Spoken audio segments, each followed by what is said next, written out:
Welcome to Basscast Radio, bringing you the best in local and national news in bass fishing, as well as interviews with some of the best anglers from all over the U.S. With your host, Brian Carter, and Hank the Bass Geek. Sponsored by Wildware America, Z-Bait Company, Missile Baits, Battleborn Batteries, Conrad Brothers Marine, Taylorman's Custom Lures, Vertical Lures, and Lynchburg Arms and Indoor Shooting Range.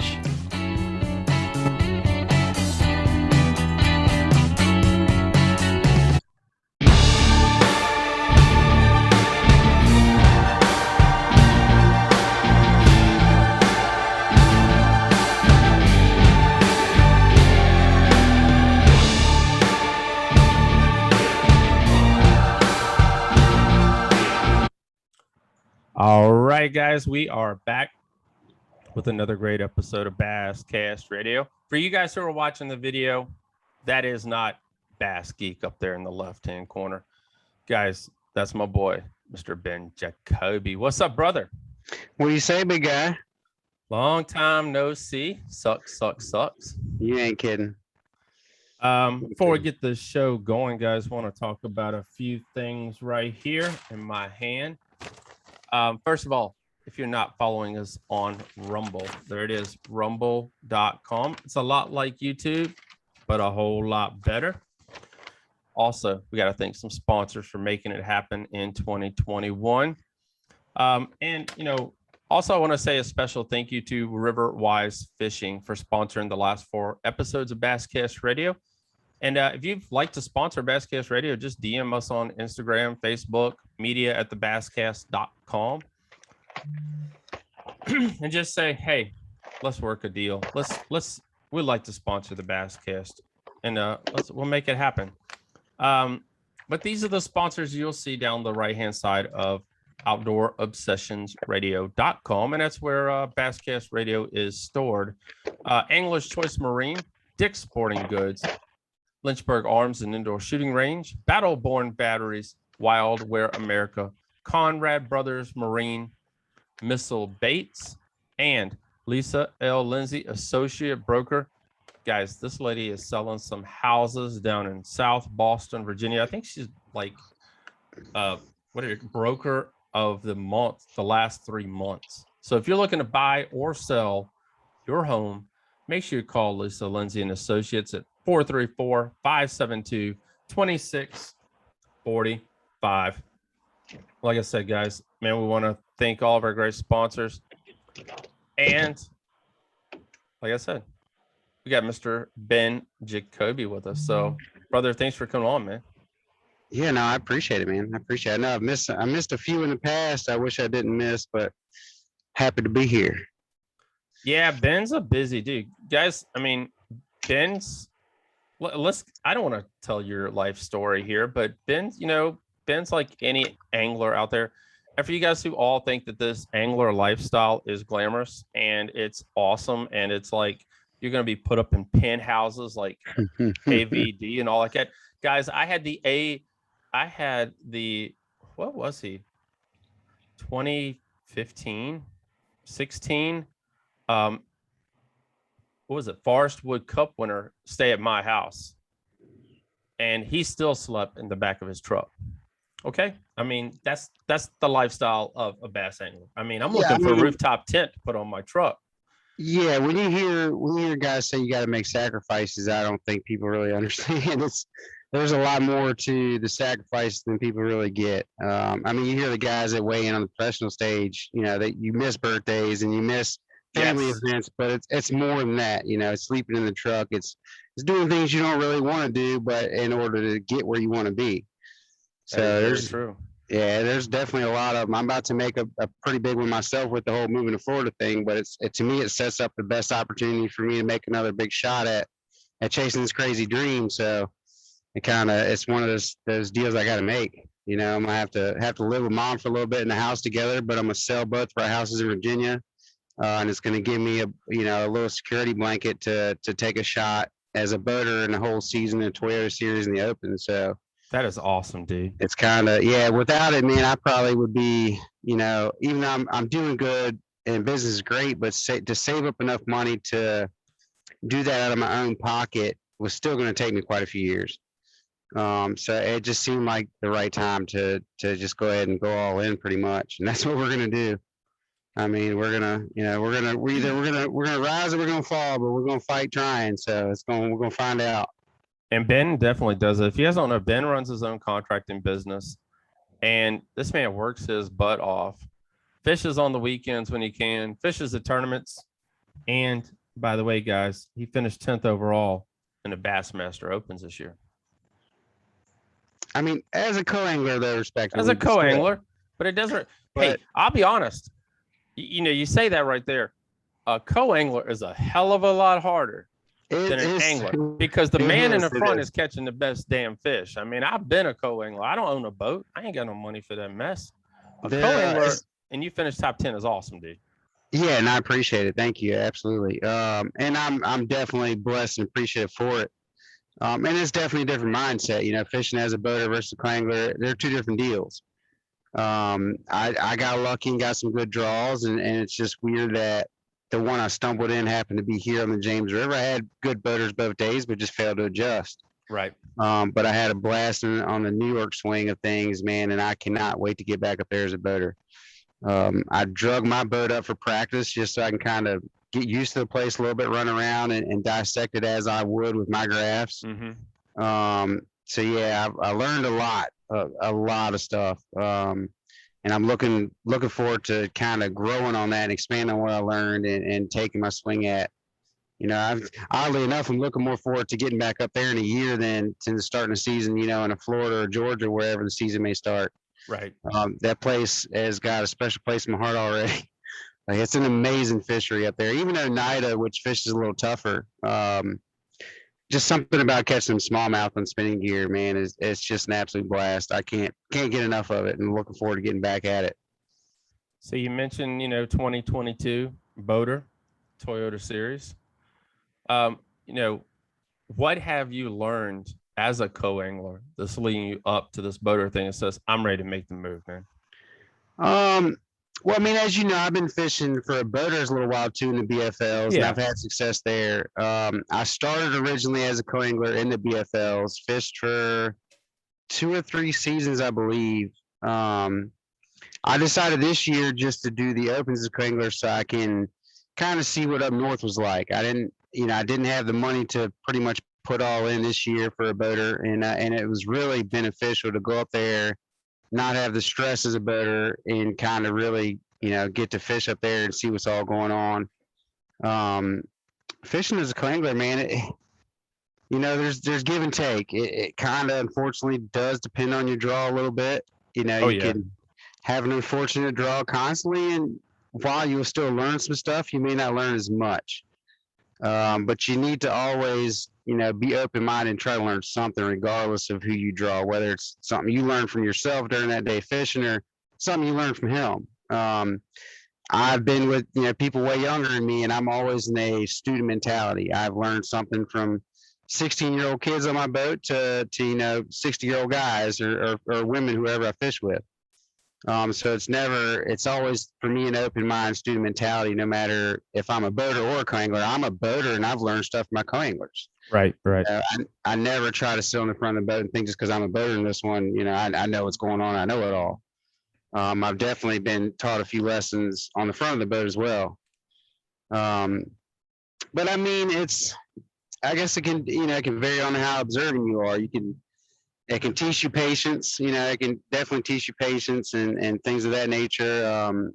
If you get a really good guy, I got blessed this year with a couple of, like an Andrew Upshaw, for instance, super nice guy. Yes. Yeah, and super knowledgeable. So, and I'm a super observant person, so I'm always paying attention. I didn't necessarily learn any, maybe one new bait, maybe, but I'm always studying and looking for something different anyway. So I'm always trying new stuff out, trying to find something that give me a little bit of an edge. So I didn't necessarily pick up any new technique or anything, but now as a newer co-angler, somebody hasn't fished as long as I have, you definitely will. Right. When I started as a co-angler, I don't know, 8 or 10 years ago, something of that nature. I learned a ton. And to me, the biggest thing too is the relationships you gain with the people you meet. So not only you learn some of that event, but you know, you meet the right people, you end up with an open source of information constantly. When you need help, you can reach out to that person. That's true. Very true. Yeah, so there's a lot of great benefits to fishing as a co-angler, you know, starting out. Even, you know, if you enjoy, keep going. There's a David Williams locally, and I mean that man absolutely dominates co-angler. It seems like every event, no matter where he goes, he's like a top 10 guy. Right.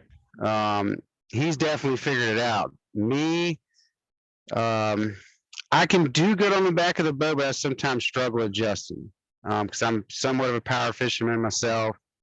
And I know how I want to fish. You know, I know when I see stuff, how I want to approach it. And I sometimes struggle to adjust on the back of the boat. So I don't always do great. You know, that's another reason why I want to do it this year, you know, to kind of try and, you know, bring that back into scale a little bit and kind of, you know, try to sharpen my techniques a little bit. Right. If you were to look back now and say there's one co-angler that probably made the biggest difference in your life, who would that be? I mean, angler. You are the co-angler.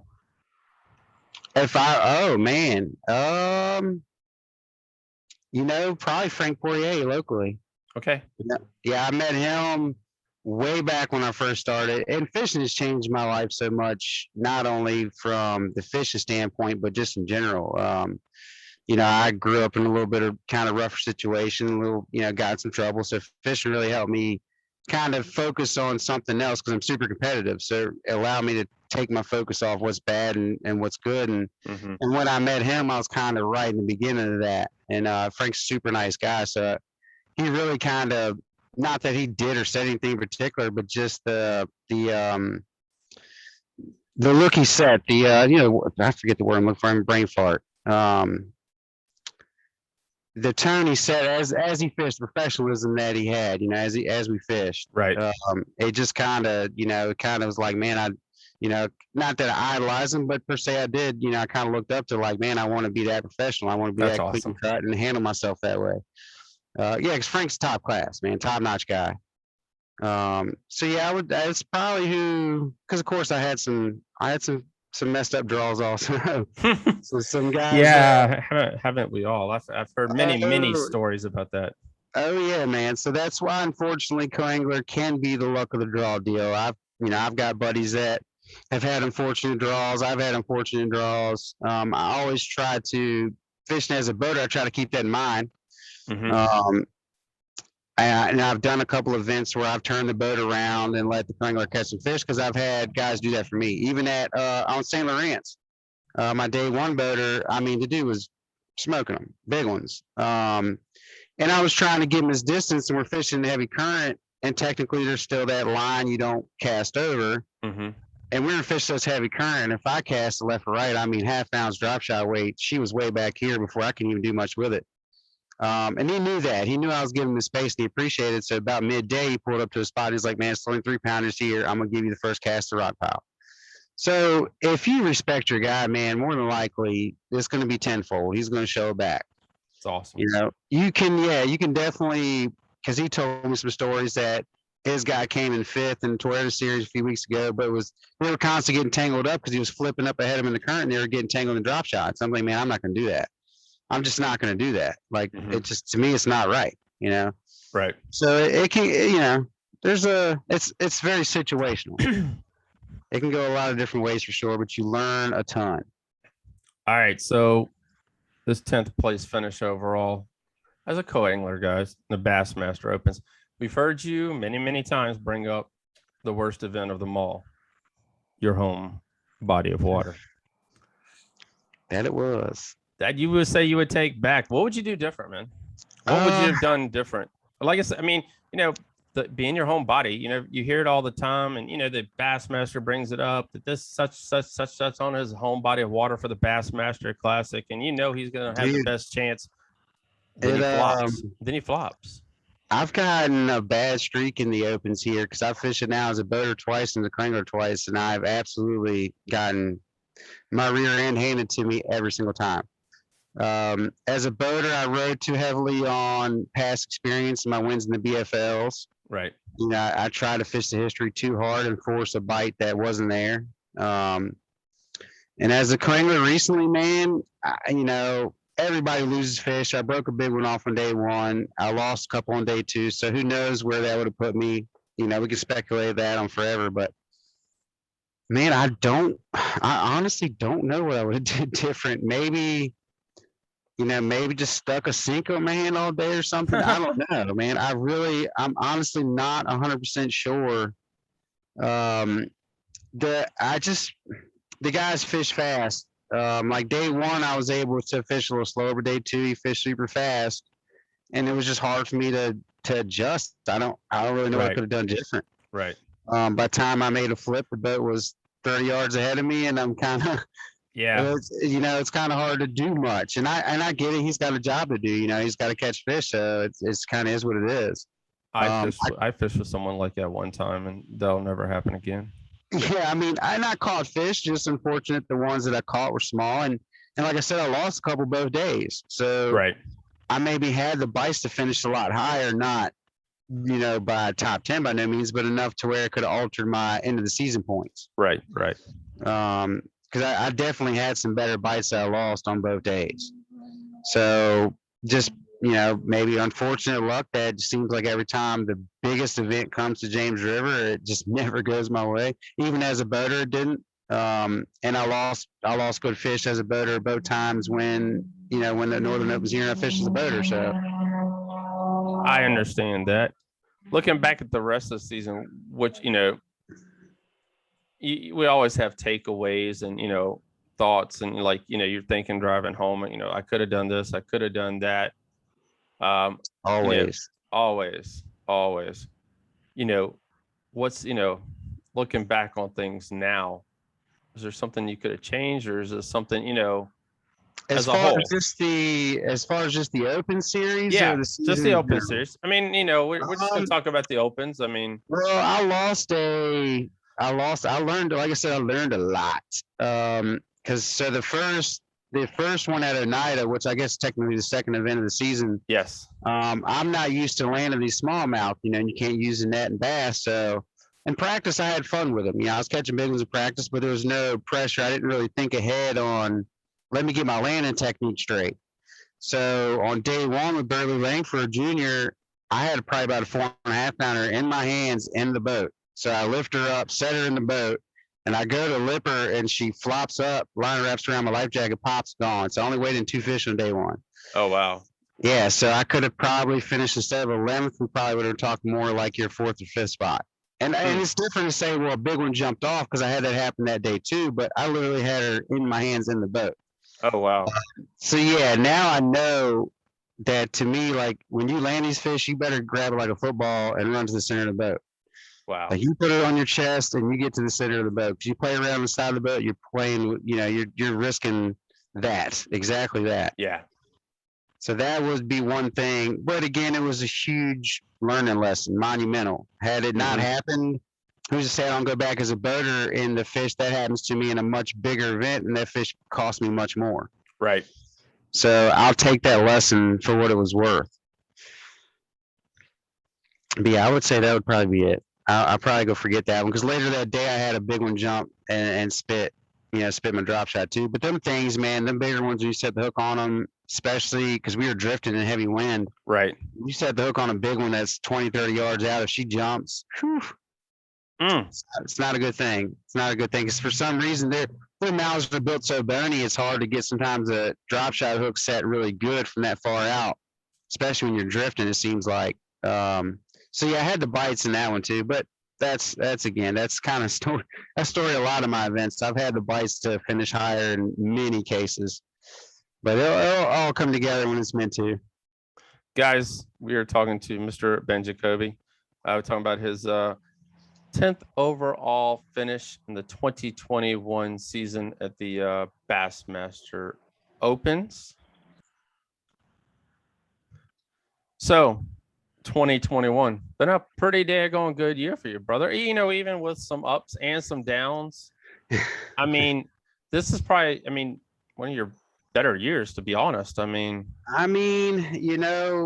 I'm glad somebody looks at it that way. I honestly feel like it's been one of my worst. okay. I've had some extremely dismal performances at Smith Mountain in the BFL because I'm only sitting 25th in points overall as a better in the BFL, and that's one of my worst. Last year I finished 8th overall, and I kind of really been gunning for AOY, but not to make excuses, but I've had a couple of boat issues this year, and it's got in my head a little bit. I haven't been able to focus and fish clean, and then with work alone too, I've been extremely busy with work. I've had some jobs go not the way I wanted to because I've been trying to expand and bring people in, and I know it all sounds like excuses, but in this game, I mean, if you wanna dominate this game, there's got to be 100% focus. Right. There can't be anything creeping in the back of your head. You got to be able to practice a lot and be able to be laser focused. And I don't feel like when I had my streak in 2019 when I won a couple, and yeah, 2019 was a good year. Yeah, kind of forget that because it's like that 2020 in the middle. Yeah, there was nothing really else I was thinking about but fishing 24/7. And past 2 years, there's been a lot of other stuff in the way. Not that it's been in the way, but right. It's just made it hard to really dial my focus in. And that's what next year to me, hopefully, if I can get everything to work out, that's what next year will be is I'm going to be 1000% committed to it. Back to how I used to think, nothing but fishing, and really give them all. I'm gonna sell my boat, get a new boat, get a new truck. Like I'm gonna make a big push to try and make this thing happen. Heck and dude. We had to see where the chips fall. It's not gonna be from lack of trying because I'm gonna sun up, sundown, practice guy. I'm gonna put in some serious time, and if it works out, then excellent. That's because there's nothing I want more. That's awesome. But yeah, I would say. Yeah, because I won a Bassnation on Potomac like mid-season, and then turned around, went there the next weekend for a BFL dude, and only weighed in one fish, and I didn't catch that keeper until like 1:30. Wow. So, but I caught a few. Like I had a limit of 14 inches, but they had the 15-inch, limit in play. But that's just how quick. I fished that one Bassnation event, won it, and I didn't get no more practice, and showed up the next weekend, thought I could just ride that bite out. And of course, things changed drastically. That was like kind of a post spawn. They're moving into a summer pattern, and I missed the ball completely. I was lucky enough to get a few big bites on wood still, but they transitioned all over the grass in a matter of a week, and I wasn't on them no more. So, yeah, the two, Smith Mountain and Potomac as a boater this year were two pretty bad. In the BFL, were two really bad. But I mean, Smith Mountain's always had my number. I love that place. I have great practices there, but I can never put that place together to save my life, man. I don't understand why. I don't think anybody can, to be honest. I mean, but that place has got some big ones in it, man. It does. And now with the tiger bass and all that good stuff, it's in it now. Yeah, I mean, the guys that have the local guys that figured it out, catch them pretty good, pretty consistently. Maybe I overthink it too much when I'm there because I always get big bites in practice, and then I try to put it all together, and it's like I don't know. It's like you're saying, brother. It's a time on the water.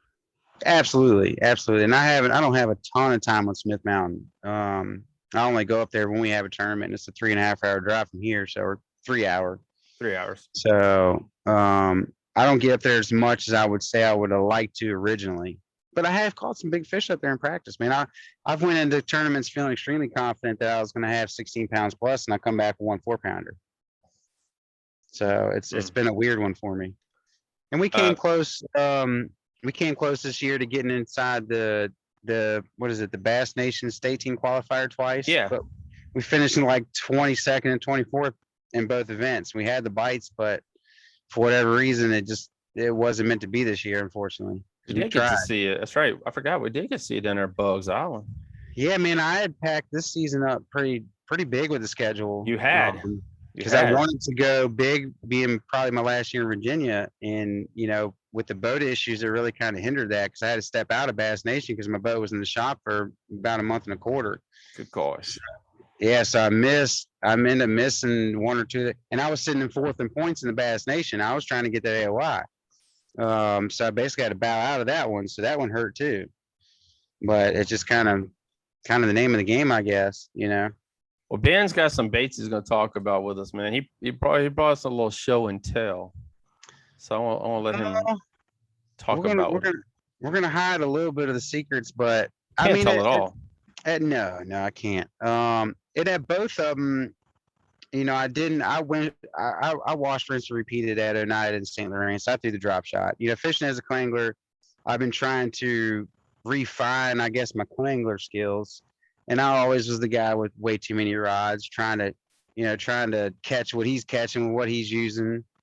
So in my head, I was like, man, I'm throwing a drop shot all day long. So I rigged up 4 poles of drop shot. And I mean, in practice, I caught some fish on a jerk bait and cranking and stuff like that. But I drug a drop shot exclusively. I ran with the G Finesse, the Gamakatsu, Air Martins, nose hook, basically everything. Right. I tried some of the straight shank stuff. That was just my better hookup ratio. That's where my confidence was. And weights, of course, is Wu Tungsten. You know, I went from Right. 3/8 ounce to half ounce, depending on the wind and what was going on. If it wasn't too windy, it wasn't too bad. 3/8 is perfect.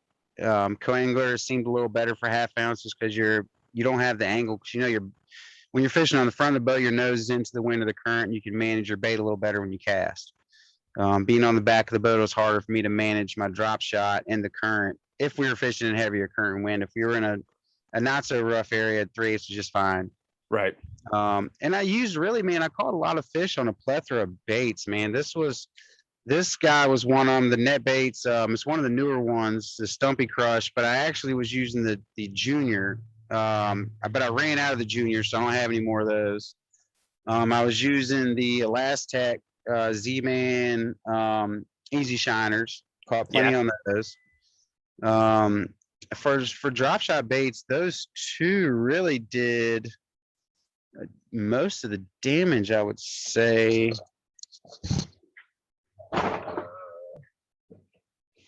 He's digging deep in the live well, man. Digging deep down in there. Ben told me earlier, guys, he is tearing the boat apart to get ready for the Potomac this weekend. It is a mess. So it's yeah, a the mess. trick shots actually. The trick shots was one that got me a lot of bites that. too. Yes. Yeah, good bait. This is Gobi Brine, but the shiner color was really, as you see, there's only one left in the pack. I mean, I ran out. And these things are supposed, them smallmouth don't care. Elastec strong, don't get me wrong, but them St. Laurent smallmouth, they'll tear that thing to pieces. Actually, look, there's actually 2 of the Drifter juniors. There you go. 275. Those things got torn up pretty good too. So it really seems, you could use a lot of different baits. I know one of the guys that finished top 10, he was using another net bait. I don't think I have it out here. I think it's actually one of the Drifters.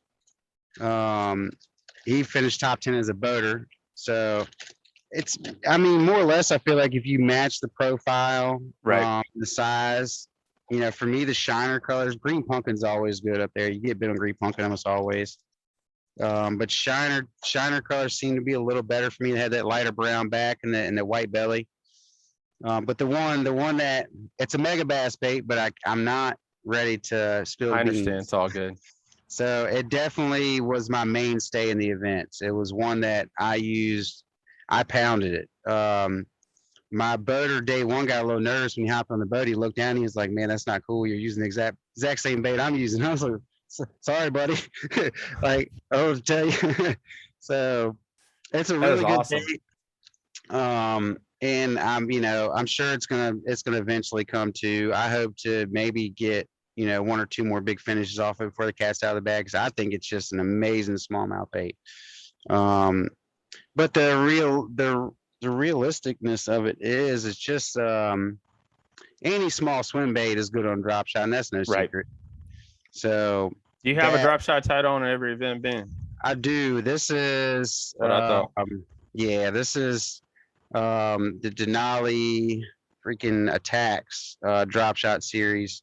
And I ran a little bit of a shorter leader than most guys were using. A lot of people on the river like to run a long leader.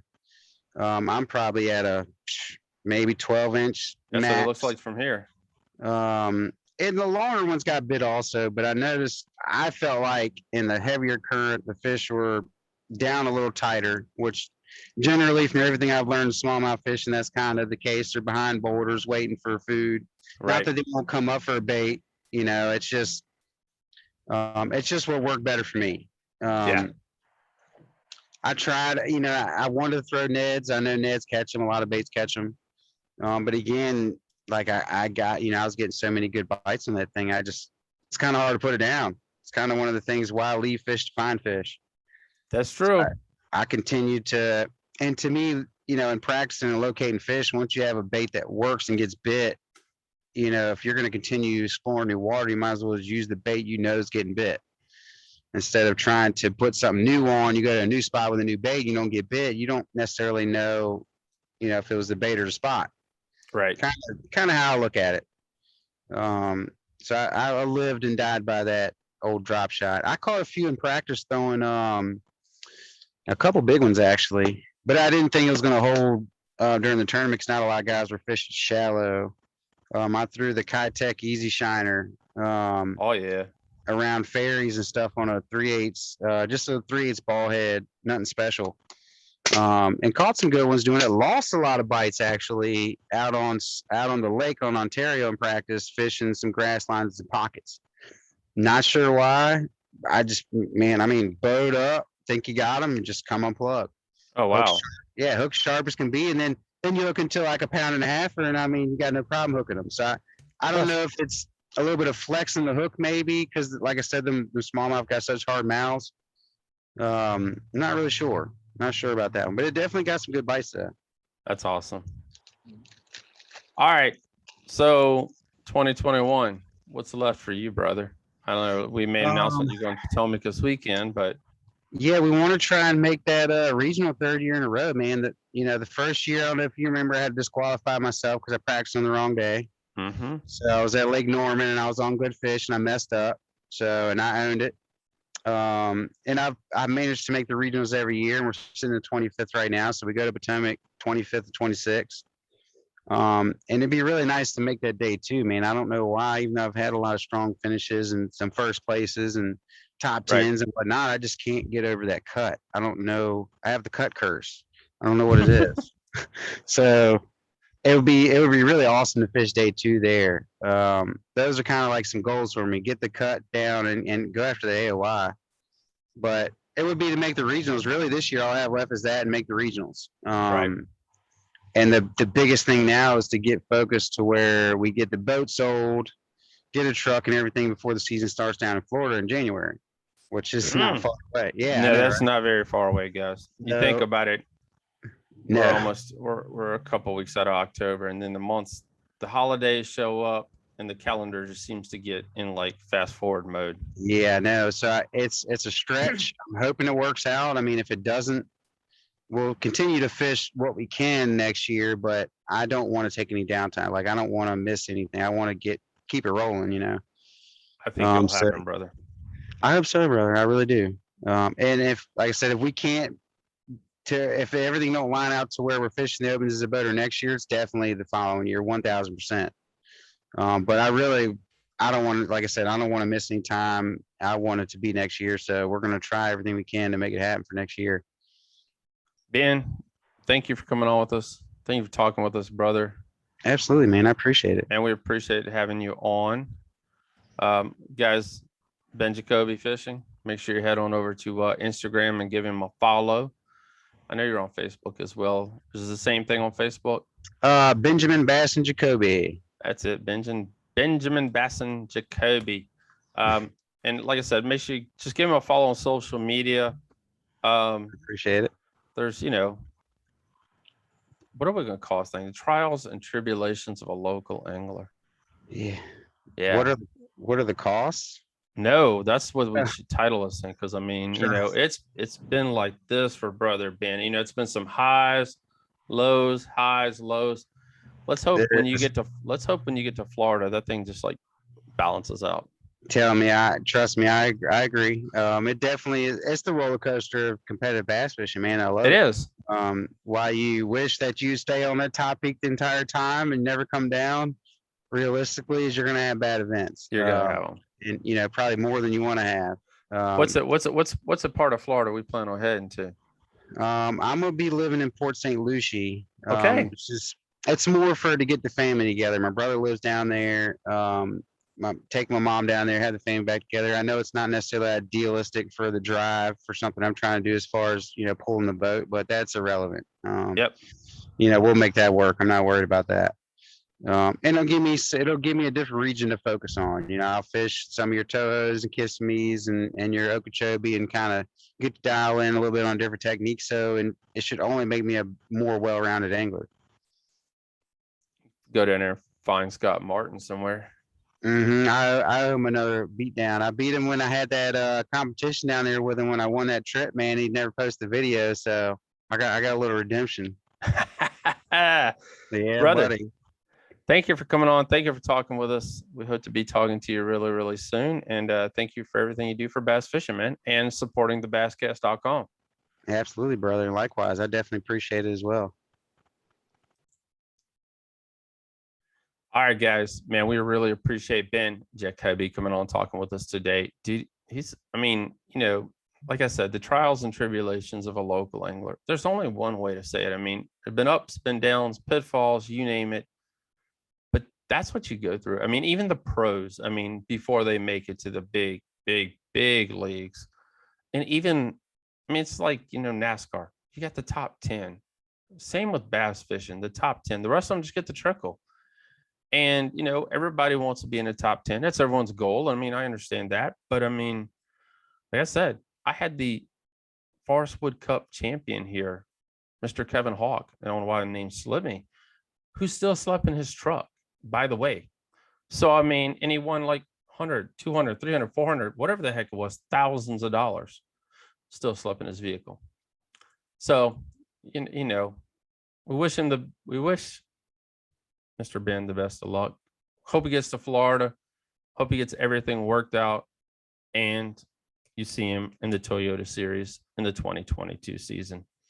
Guys, I've already got a show lined up for us. If we get everything taken care of. I spoke to someone tonight, Mr. Troy McKinney. Troy McKinney, guys, check him out on Instagram. He is the youngest AOY year ever for FLW, Major League Fishing. I said FLW if you guys are old school, but Major League Fishing.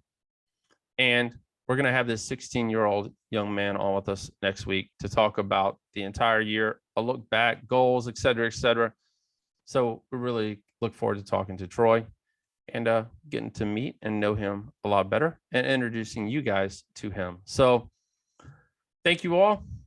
Thank you for Brother Ben for coming on and talking with us. It's going to suck not being able to see him locally right here in Central Virginia, showing up at Smith Mount Lake. Guys, if you guys don't know, Ben does live up towards Lake Anna, and it is he's further away than that because he's like about 3 hours away. So, he's up towards the James up that way.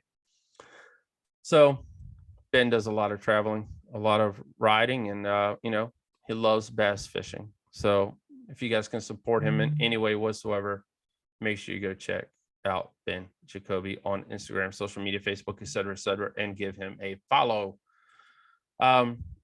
That's it for me tonight, guys. Have a great week. Be safe out there. The basscast.com kicks off the fall half of the season this Saturday. Looking forward to seeing everyone again back up on Smith Mountain Lake, going out of Crazy Horse Marina. And go watch the video. That's all I got to tell you. I shot a video today. Go watch it. Go check it out. It's going to tell you all the information you need to know that will help make Saturday morning a lot easier for you as well as us.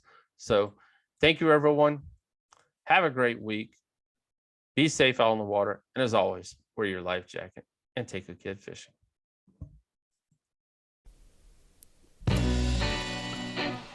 You've been listening to Basscast Radio, the best in local and national bass fishing news. To listen to more episodes, check us out on all the podcasting networks. Follow us on Facebook, Twitter, thebasscast.com.